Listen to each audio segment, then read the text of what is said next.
ఈరోజైతే నేను బ్రెడ్ హల్వా తయారు చేస్తున్నాను. సో దాని ప్రాసెస్ అయితే మీకు చూపిస్తాను రండి. సో నేను ఫస్ట్ అయితే ఒక మిల్క్ బ్రెడ్ ప్యాకెట్ అయితే తీసుకున్నానండి. సో నేనైతే ఆ బ్రెడ్ని వచ్చేసి 4 పీసెస్ కింద కట్ చేసుకున్నా. సైడ్ ఉన్న బ్రౌన్ పార్ట్ని అయితే తీసేసుకోవచ్చు. నేనైతే తీయలేదండి. తీయకుండా కూడా హల్వా బాగానే ఉంటుంది.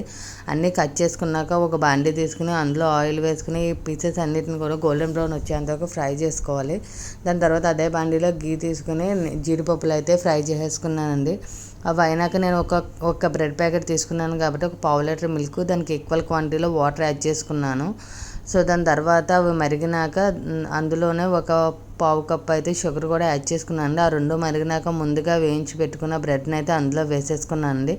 దాన్ని బాగా మిక్స్ చేసుకోవాలి. అది అంతా మిక్స్ అయినాక కొంచెం గీ ముందుగా ఫ్రై చేసుకుంటున్న డ్రై ఫ్రూట్స్ని కూడా అయితే అందులో యాడ్ చేసేసుకోవాలి. సో బ్రెడ్ హల్వా అయితే మనకి రెడీ అయిపోద్ది. టేస్ట్ అయితే చాలా బాగుందండి. మీరు కూడా ట్రై చేసి ఎలా ఉందో చెప్పండి. Thank you, bye.